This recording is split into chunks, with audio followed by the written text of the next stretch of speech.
Gulf Coast of Florida, ready to get pounded tonight by the powerful hurricane. Tonight, the winds are already gusting, and many areas are getting a lot of rain. More than 157,000 customers right now without power. This is a live picture of all that from Key West, Florida. More than a dozen tornadoes already reported in Florida as Milton closes in. Some of the twisters were over Fort Lauderdale and some over Miami. Tornado warnings extended all the way up to the Florida Panhandle. One homeowner literally tied down his house using heavy-duty straps, hoping his home would not blow away. Others are boarding up and have left, not knowing what they will return to. The Orlando airport shut down today. Tampa's airport closed yesterday. And for those who are staying, the hard truth is that it's a long night ahead. This is new video from NOAA showing a 28-foot wave and 70-mile-an-hour winds about 46 miles from the center of Milton. We're going to begin our coverage with Chief Meteorologist Lee Goldberg. He is tracking every movement by Milton. Lee. Eyewall closing in on shore. Center about 50 miles away from about Bradenton, moving at 15 miles an hour. You do the math. We're talking just a few hours away from landfall, maybe in that 9 o'clock hour. High impact already and landfall approaching. It is closing in, and we've had an incredible day of tornadoes across the state of Florida. It is still a Cat 3. We got an update at 6 from the Hurricane Center. Remains at 125 miles an hour. The storm is growing. The water has been rising. We've seen the tide is at low tide right now, but now those waves offshore are really approaching 20, 25 footers. Tornado outbreak has been insane. 20 reported tornadoes and counting. There are still active warnings. The landfall is probably going to be near Bradenton as we go into the evening hours. We're looking at a 9 to 13 foot surge along and south of that track, 100-mile-per-hour gusts, and you're talking about over a foot of rain from the Tampa area over to the Orlando area and points north. So looking at the radar right now, you see a few things. The flooding rain northern half of the state, the supercell storms, but this is a good sign that the tornado-producing storms are swinging offshore. And then, of course, we're focusing on the eye of Milton right here. So the center 50 miles away from the entrance of Tampa Bay, you can see that Tampa's getting crushed right now with heavy rain, and the eye wall is really getting close to Sarasota. Some of the worst weather is approaching. Meanwhile, the winds, which were more paralleling the coast here earlier, as this goes in, we're going to get more of an onshore push into places like Fort Myers, where we could get an 8 to 12 foot surge.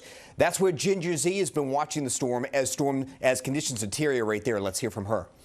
Lee, since I checked in with you at 4 p.m., we've now taken on more storm surge. The winds are starting to shift, and so that southwesterly wind eventually is going to pull all of this water up. We still, from here around Charlotte Harbor, could see more than 8 feet of storm surge. So we'll keep updating. And as this storm passes well to our north, it's so telling how big of a bubble of water Milton was carrying with it. Lee?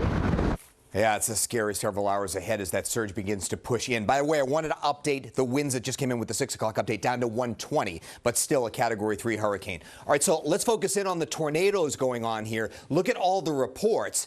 And what's amazing is the highest wind gust so far in the storm is a 72-mile-per-hour gust on the East Coast from tornadic activity. Now we're going to see those winds increase on the West Coast. We have Doppler radar estimates already from 3 to 7 inches of rainfall. So we're going to realize this foot or more rainfall from Tampa just to the northwest of Orlando. So there's the track locked in, maybe the entrance of Tampa Bay coming up in that 9 o'clock hour. Takes 12 hours to cross the state and then starts to leave and exit the state as we go into tomorrow morning. But again, we're targeting areas like Bradenton as we go through the night, and then it goes off into the Atlantic. There's the wave push I was talking about. 20, 25 footers getting closer and closer to the coastline over the next few hours, and that's why the surge along into the south is going to be 9 to 13 feet. Near Ginger, it'll be 8 to 12 feet in Fort Myers. 6 to 9 feet of possibility in Tampa. That is equal to or higher to Helene. Again, the computer models all locking in on Bradenton, and there's the radar right there. So the eye wall, again, scraping against the coast. So conditions only getting worse. We'll continue to track this. I'll analyze some new information coming in. Of course, your own AccuWeather forecast, which remains quiet and chilly. That's coming up in just a little bit. Guys, back to you for now. Okay, Lee. We'll see you then. Thank you. Well, millions of people live in the path of Hurricane Milton.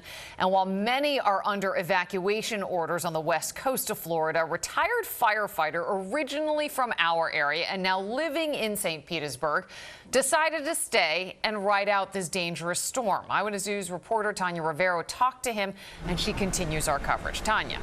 Yeah, that's right, Liz. At this late hour, everyone asked to evacuate ahead of Milton should have done so, and there is now a shelter-in-place order in effect for anyone who has not evacuated at this point.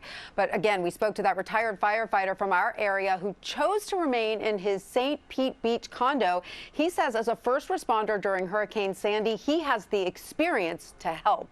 I always stay down here to help the older people out. Like I already helped people with their hurricane shutters and stuff like that. And I'm always out running around doing stuff. This is like my 5th or 6th hurricane. Pete Gagliardo is hunkering down so he can help whoever might need it. First step is to make sure everybody's got their hurricane shutters down. Go check on everybody one last time, make sure they're set, and then see what it brings us. Have to go from there. As a trained first responder, he says he's not scared at all. If it's a direct storm surge, yeah, we'll get 15 feet of water, but I'm up 30 feet, so I should be all right.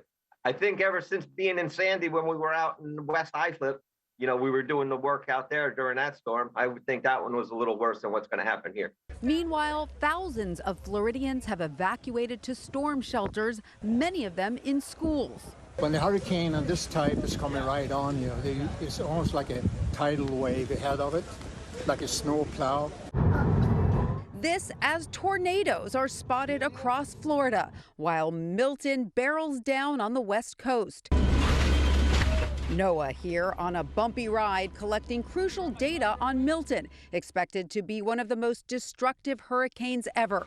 Residents are fortifying any way they can, even tying homes down with jumbo straps. Sarasota County has issued an evacuation. Most evacuees are out at this late hour after braving clogged roads with Tampa and St. Pete's airports closed. Imagine that sickening feeling that I can't even think about when you figure it out, like, hey, I shouldn't be here. Hey, I need help, and help's not coming. And we just checked in with Gagliardo moments ago. He says the wind and the rain are really pelting now. He's estimating winds at over 50 miles per hour. And even though almost everyone around him has left, he plans to stay awake all night monitoring the storm. He says he is stocked with enough supplies to last 2 weeks.